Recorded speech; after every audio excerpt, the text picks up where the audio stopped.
Assalamualaikum warahmatullahi wabarakatuh. Selamat datang ke channel saya, Ramli Abdullah.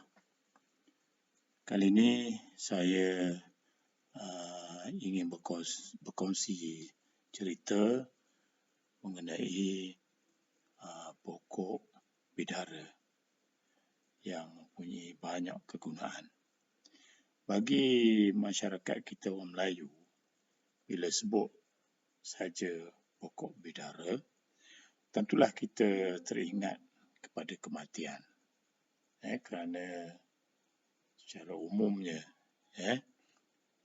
pokok bidara ini daunnya digunakan untuk memandikan mayat. Dalam mandian mayat tu, mandi yang pertama tu kita guna air yang dibancuh, bercampur dengan daun bidara. Jadi mungkin di kalangan kita, termasuk saya sendiri, sebelum ni tidak tahu sangat apakah kegunaan sebenar daun bidara. InsyaAllah selepas ini saya akan cerita lebih lanjut mengenai pokok bidara.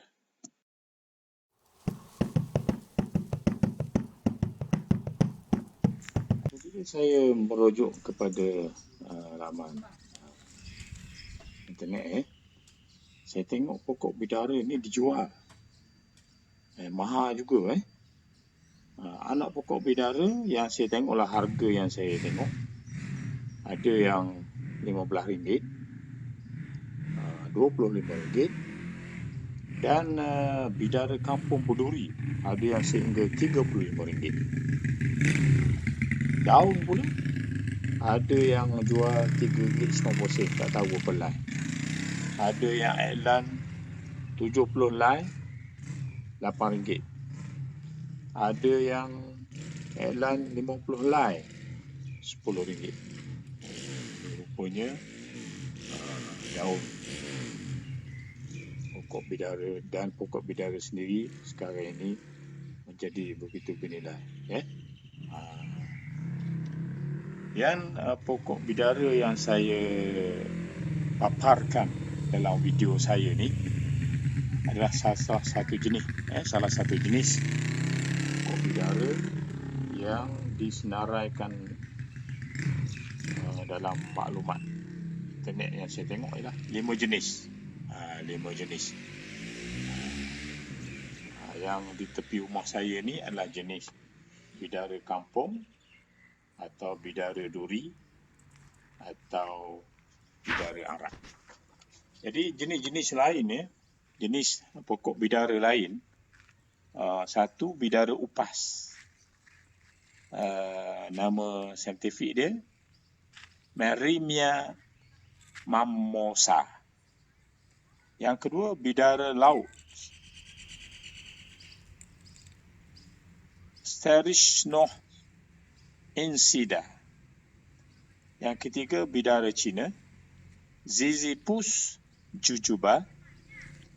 Yang keempat bidara Apple atau Apple India atau Apple Vietnam, iaitu Ziziphus mauritiana.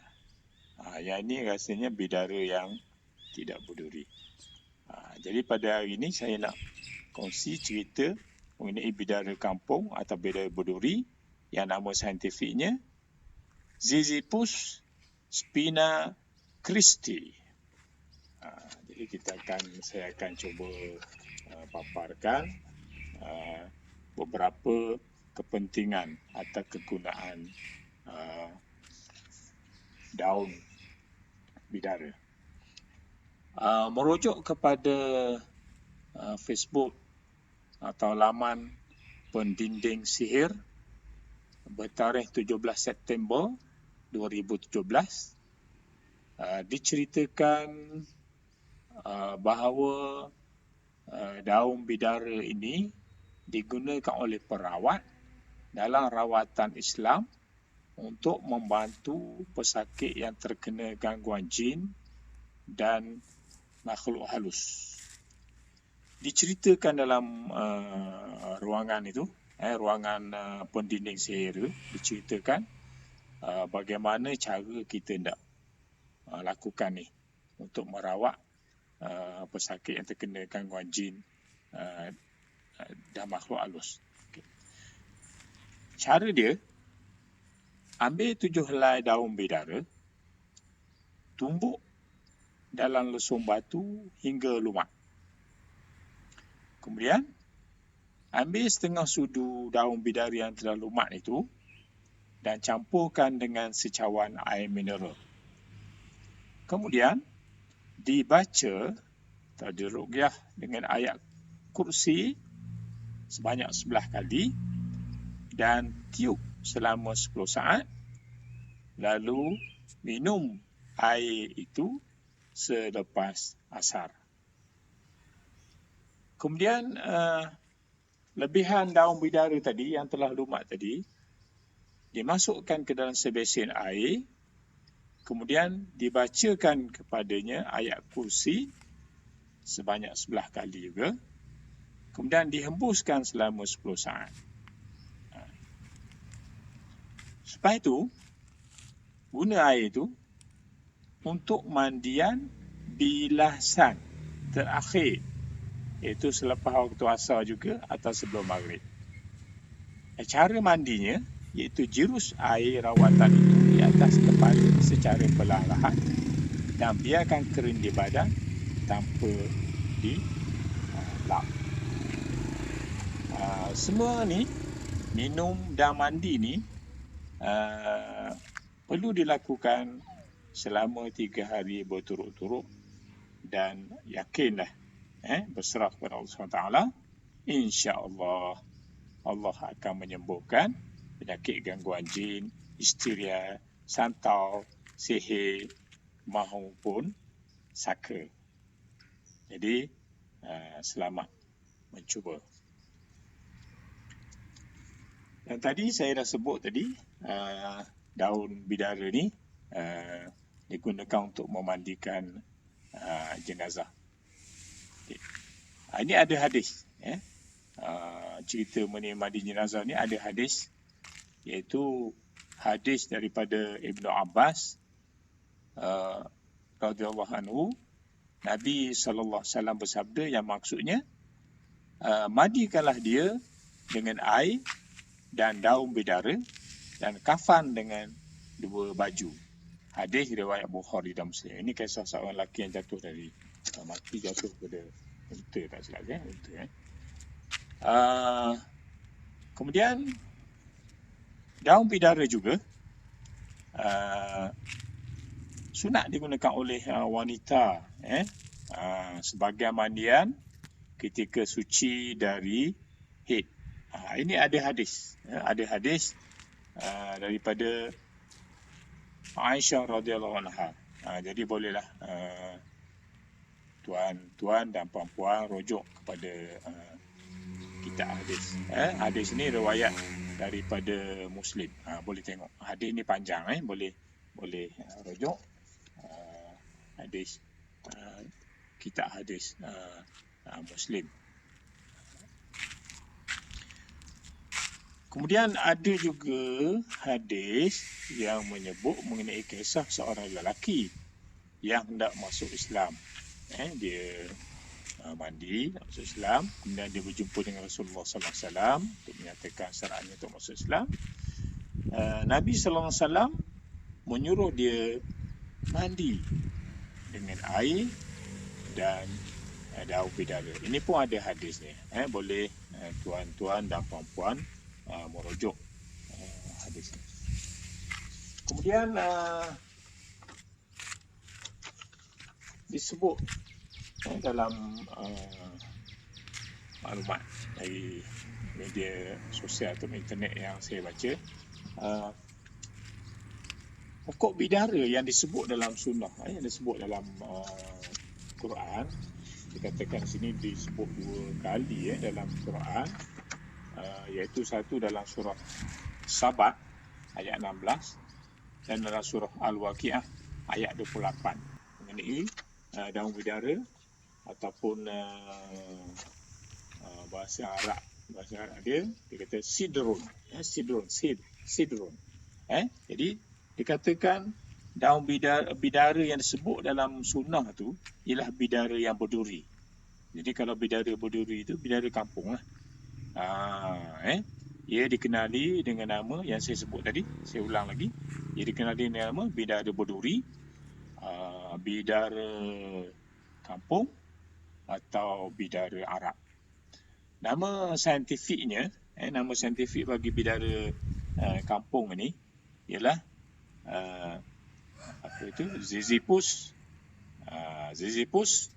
spina Christi. Ziziphus spina Christi. Kemudian disebut juga di sini, dia kata kebanyakan bidara yang ditanam di Malaysia pada hari ini ialah bidara Epal atau juga disebut sebagai Epal India atau juga disebut sebagai Epal Vietnam. Epal Vietnam. Dengan nama saintifiknya Ziziphus mauritiana. Ini saya petik dari laman Impiana. Boleh rujuk, boleh tengok, boleh rujuk sendiri. Okey. Kegunaan lain daun bidara. Yang pertama boleh merawat luka. Luka dia boleh melawat luka, mencepatkan penyembuhan luka atau luka merecur dan merangsang pertumbuhan sel-sel kulit. Okey, bagaimana cara dia? Hancurkan daun bidara dan sapu pada luka tersebut. Okey. Yang kedua, boleh merawat insomnia ataupun masalah susah tidur. Cara dia, amal meminum jus daun bidara. Amallah minum setiap hari sehingga masalah insomnia itu hilang, insya-Allah.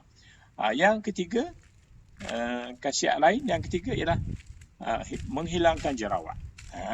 Boleh menghilangkan jerawat. Sekarang ada banyak produk kimia jadi boleh cuba ni. Iaitu caranya rendang beberapa helai daun bidara yang sudah dihancurkan selama beberapa jam dalam air dan sapukan air tersebut pada kulit. Okey. Ulang beberapa kali sehari. Tapi satu masalah, kesan penggunaan daun bidara ni dalam merawat jerawat ni kesannya agak lambat. Jadi mereka yang terlibat itu perlu bersabar. InsyaAllah Allah akan menyembuhkan. Jadi Allah yang menurunkan hujan, Allah yang menghidupkan tumbuh-tumbuhan, dan tumbuh-tumbuhan yang hidupkan oleh Allah itu tentulah ada hikmahnya, tentulah ada kegunaannya, sama ada kepada kita manusia ataupun kepada haiwan. Jadi sebenarnya banyak lagi khasiat daun bidara. Jadi bolehlah tuan-tuan dan puan-puan cari sendiri dalam internet. Google saja, panggil Mr. Google, Google saja. Jadi itu saja perkongsian saya pada kali ini. Wallahu alam. Wassalamualaikum warahmatullahi wabarakatuh. Jangan lupa menonton channel saya Ramli Abdullah. Jumpa lagi.